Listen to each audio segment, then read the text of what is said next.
Hello, everybody. Welcome back to Just Rolled Already. I'm your host, Daryl. I'm Sean. And I'm the rules lawyer, John. Okay, and welcome to Let's Look At. Today, we'll be looking at Weird West. This is a very, very, very, very interesting game that broke John for 5 minutes. This confuses me. It confuses me greatly. Really? Yes. I'm gonna count the pages for you. Okay, 1. That's the cover. 2, 3, 4. Actual two-sided pages. So, including the cover, which on the back, admittedly, there's a chart on the back. So, there's 7 pages of information aside from the title. Yes. And also, this book is about the size of a credit card. Yep. It is I got it on Drive Thru RPG about a while ago, and I forgot about it.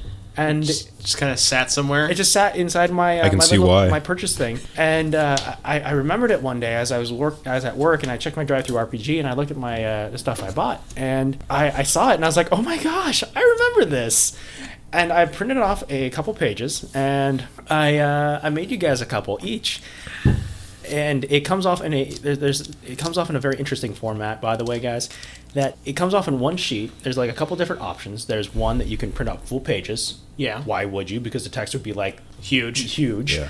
And it suck up ink. And then 2 is this one-page sheet that you fold in a particular way. You cut it and it turns into this little booklet you guys are holding now. Yep. You staple it too. Yeah, staple it or glue it. I glued Sean's. I stapled John's. Oh, dude, whatever. Don't even worry about it. I was experimenting. Staples a way to go. So you fold it, you put it down, and you print it off. It's one page, and it's actually, you hand it to everybody, and everyone has the book in hand, and it's $1. $1? You buy it on Drive Thru RPG for $1, and it's made by one guy. Yep. His name is Stuart Robertson. He's a very interesting guy who makes he makes these challenges for himself to make small games, big story. Really? Yes, there's apparently, on a side note before we continue this on with this review, he partakes in the one-page dungeon challenge. You write on a MLA format of 12-size font times New Roman, and you make one-page dungeon for people to take, and the one that does the best wins. Huh. Now, that's like a competition, just like Yeah. anyone get anything for it? Or Yeah, they get stuff for it, like prizes and stuff. Sweet. So he made this himself, or he partakes in it? He partakes in that challenge, but he decided to make this game himself. It seems really fun. It might just be me being drunk, but it seems really fun, even though I absolutely despise how simple it is. If I wanted to purchase chickens and create a stronghold, this would not cater to me. Well, this game does run off a D20 system, a very unique D20 system, but nonetheless it requires a normal D20 block, which I like because most weird games I know use very strange dice.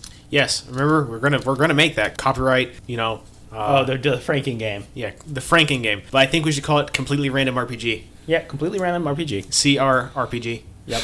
This is ours. As in, you must see our RPG. Copyright. Yeah. Copyrighted. Anyways, yes. Back to this game. So, guys' impression on it so far? I'm not honestly sure how to feel about this. I don't know. I mean, I think of looking at a RPG book, like let's say Pathfinder. I think of it looking at like a freaking tome. A dictionary, really, and this is just sad. I didn't even read it, man.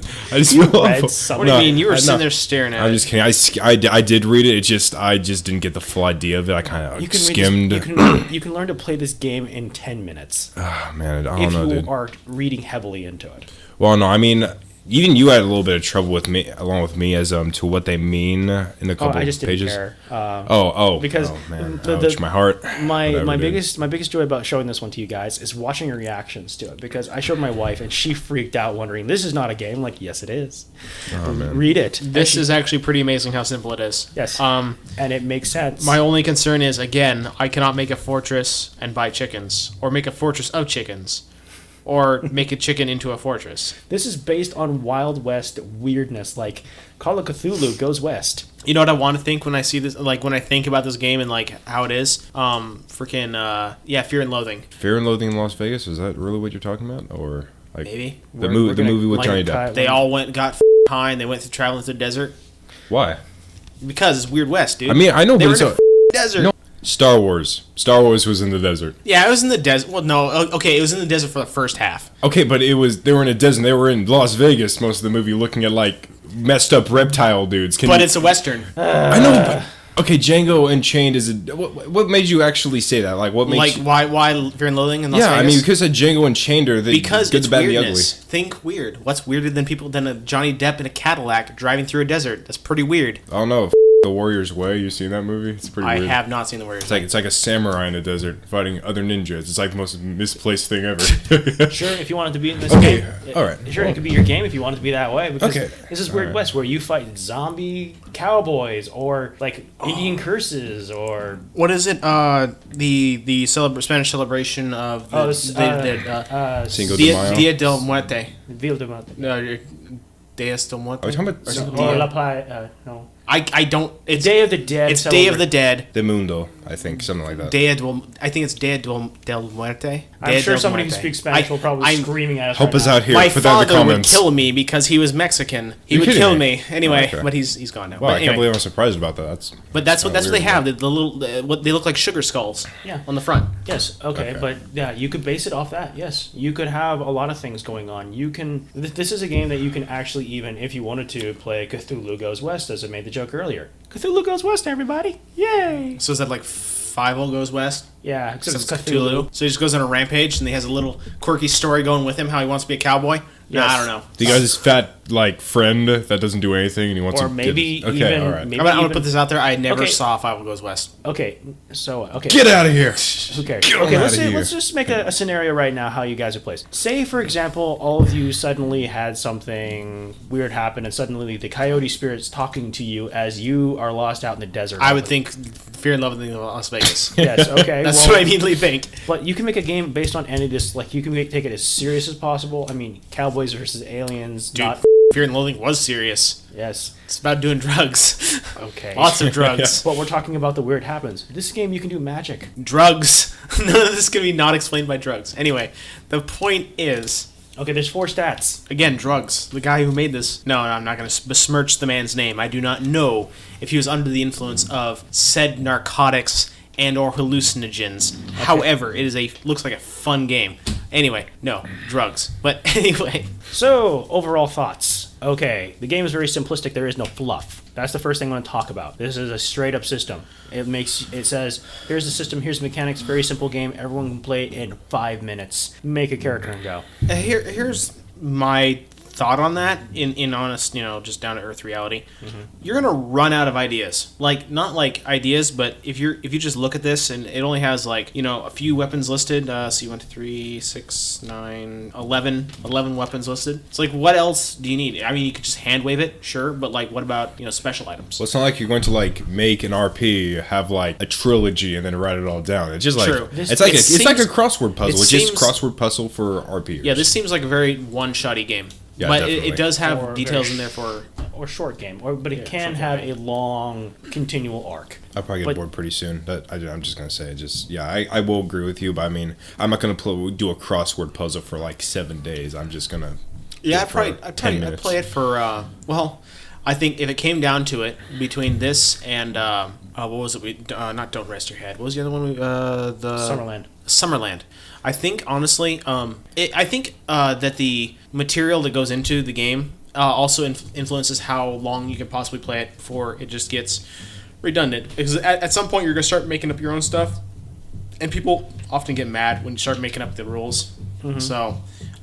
Yeah, you can't complain for $1, and on top of that, it's absolutely worth it. It's worth it. We're not saying it's a bad product. We're just saying for a long-term gamer. Yeah, I'm a long-term gamer. You got to understand. For a long-term gamer, this is not a game that you can easily run for a long time, at least make it believable. But for a series of short one-shots or even a convention game, gosh, that would make this would be perfect. But this is not meant for long arcs. I could see it going for a long arc, but it would take some really dedicated players. This is definitely one of those pizza and alcohol games. Pizza and beer, yeah. Pizza and beer. It's a pizza and beer game. That just means that you need to have fun with it. You're not worried about the rules. You're not worried about it. That's why it kind of goes against my grain. It's because I'm a very hardcore, but still accepting of new players. I'm still hardcore, in the sense of you take gaming very seriously. Well, I wouldn't say seriously. I want to progress. That is all. So in this game that's short, It just doesn't feel like I progressed too much. If I had to give it a rating, I'd definitely give it 4. A 4-star for what it is, because I'm not going to make the basis off of that. I would only play it for a short time. I guarantee the day or a day or two that I would play this, the 2 sessions, 3 sessions, maybe 4 sessions, I would have a lot of fun. Yeah, it's not meant for. It's like a Western movie. You can own. It ends with a shootout, but Yeah. you're shooting out with the zombie Pedro. That'd actually be really cool. Good luck trying to get drugs. And drugs. Don't forget the drugs. The whole reason you're having the shootouts, cocaine. Anyway. Opium in this time. I just don't think we do Fear, Loathing, in Las Vegas Did you because get there's anyway. no withdrawing skill in this book. So Okay. I'm just kidding. Sean, your rating. 1 out of 5. I'm gonna say a 4. It does what it's supposed to do. It's supposed to make a simple game, just the 10-minute RPG and everything. Just 10 minutes to create the character and then like maybe a day to play it. But I mean, to make it a full game, like maybe like a week, like a 3-month game, no way. It's very simple, but that's what it's trying to do. So I guess I'd give it a 4 as well. Yeah, so. it seems a lot of fun for just being short. Yeah. Okay, so a lot of fun for a short game. I agree. I will give it a 4 as well, because yes, there's a lot of potential and simplicity to it, which I like. But the thing I don't like about it is yes, it's rocket fuel versus solar power. One is meant for the long haul. One is meant for a quick burst. Because this and both are great. The thing about the rocket fuel, you have fun along the way. Yeah. And you're going really fast and you're enjoying yourself on a rocket-powered pony that is being chased by Cthulhu while on drugs. And that's all Rocket Man burning out his fuse out here alone. No, but so that's what I think. the last thing I have to say is that it's a freaking $1. It's a freaking dollar. It's a freaking $1. You can print it off multiple times. Remember the biggest selling point I had with the not selling point, the non-sell point for the box 1 of Dragon Age? It's because it's $25. $25 for the first half. Quarter. First third. And it has more material than Summerlands, and definitely more material than this. But it's $25. I don't know if I want to shell out $25. This, I'll shut $1 for it. Hell yeah. I mean, if I gotta get people together, I'll totally pizza and beer right there. Nope. It's a good transitioning game too. Anyways, thank you. I'm Daryl. I'm Sean. And I'm the rules layer, John.